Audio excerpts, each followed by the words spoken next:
Everyone, welcome back to another blog. আজকে আমি তোমাদের সাথে শেয়ার করব আমার এই বছরের গণেশ চতুর্থীর ডে 1-এর ব্লগ। আমি 4 দিন ধরে আমার বাড়িতে পুজো হয় গণেশ চতুর্থীর, তো সেটারই ডে 1 মানে পুজোর আগের দিনের ব্লগটা তোমাদের সাথে শেয়ার করছি আজকে। আর যেহেতু 4 দিনের ব্লগ একটা ভিডিওর মাধ্যমে দেখানো পসিবল না, তাই জন্য আমি ভাগে ভাগে বা পার্ট করে আমি তোমাদের সাথে শেয়ার করব। তো সবগুলো ব্লগই দেখো আর এই ব্লগটাকে দেখে ভালোবাসা দিও।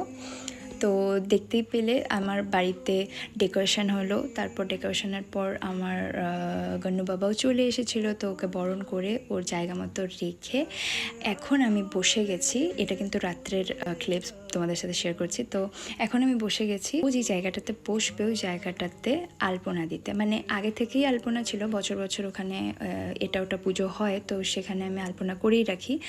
তো ওটা ফেড হয়ে গেছিলো, তো ওই আলপনাটাকেই আবার একটু রিটাচ দিলাম। তো দেখতেই পাচ্ছ, আর অবশ্যই জানিও তোমাদের কেমন লাগলো ডিজাইনটা।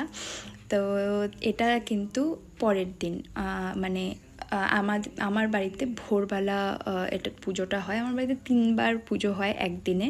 তো এটা হচ্ছে সকালের পুজো, তো যেটা কি ভোরবেলা হয়। আমি কিন্তু আগের দিন একদমই ঘুমাইনি, সারা রাত জেগে ওই আলপনা করে তারপর টুকটাক অনেক কিছু কাজ ছিল সেগুলো করে স্নান টান করে এই যে বসে গেছি ঠাকুরের যা কিছু যাবতীয় জোগাড় ছিল সেটা করতে। তো ওদিকে ওগুলো গুছিয়ে এখন বসে গেলাম ঠাকুরের জন্য মোদক বানাতে।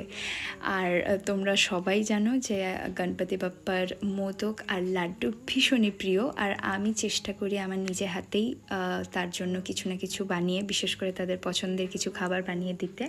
তো লাড্ডু এবার আমি বানাইনি, এবার আমি মোদকটাই ফার্স্ট দিন বানিয়েছি। আর প্রথম দিন আমি বানিয়েছি চালের গুঁড়ো আর নারকেলের পুর ভরা যে মোদকটা হয়, যেটা চিরাচরিত চলে আসছে, তো সেই মোদকটাই বানিয়েছি, যেটাকে খুবই সিম্পল এই ভিডিওর মাধ্যমে তোমাদের সাথে শেয়ারও করে দিচ্ছি রেসিপিটা। যারা যারা জানো না বা মানে এখনও জানো না যে কীভাবে তৈরি করে, তো তাদের জন্য আই হোপ হেল্পফুল হবে, কারণ অনেকেই আমাকে জিজ্ঞেস করেছিল যে মোদক কীভাবে বানিয়েছি বা কীভাবে বানাই। তো তাদের জন্য এই ভিডিওটা দেখে নিও। আমি খুবই সিম্পলভাবে নিজের মতো করে বানাই, আর আমি হাতে বানাই। আমার কাছে কোনো মোল্ড নেই যেটাতে মোদক তৈরি হয়, সেটা আমার কাছে নেই, আমি হাতেই বানাই। তো দেখতেই পাচ্ছ। আর আমার কাছে স্টিমারও নেই, নিরামিষ আই মিন নিরামিষের মধ্যে আমার কাছে স্টিমারও নেই। তো তাই জন্য আমি এইভাবে স্টিম করি। তো তোমাদের যাদের কাছে স্টিমার নেই, তো তারা কিন্তু এইভাবে স্টিম করতে পারো। আর এই আমার মোদক বানানো তৈরি। তারপর চলে আসছে পুরোহিত কাকু, আর আমিও এখানে চলে আসলাম পুজোতে বসার জন্য। তো দেখতে পাচ্ছ এখন বাপ্পাকে স্নান করানো হলো, তারপর পুজো অলমোস্ট ডান। আমি মাঝখানে অনেকগুলো ক্লিপস নিইনি, কারণ কি আমি একা ছিলাম ওই সময়, ভিডিও করে দেওয়ার মতো কেউ ছিল না। যেহেতু ব্যস্ত ছিলাম সেই সময় অত ভিডিও নিতেও পারিনি। তারপর এই পুজো শেষ মোটামুটি।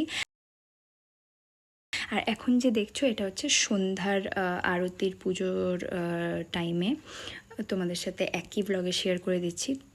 আমার একদিনে মানে ডে 1-এ, ডে 2-তে, ডে 3-তে, মানে আমার এক এক দিনে 3 বেলা করে আমার বাড়িতে পুজো হয়, গণেশ পুজো। তো সেটারই প্রথমে দেখলে সকালের ভাগটা, দুপুরেরটা আমি কোনো ক্লিপস নিতে পারিনি। আর এই হচ্ছে সন্ধ্যা আরতির সময়।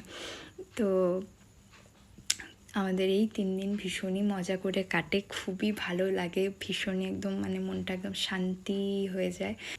সো ডে 1-এর পুজো অলমোস্ট ডান। আর দেখা হচ্ছে তোমাদের সাথে পার্ট 2-তে বা ডে 2-র ব্লগে। ততক্ষণের জন্য সুস্থ থাকো, ভালো থাকো, বাই।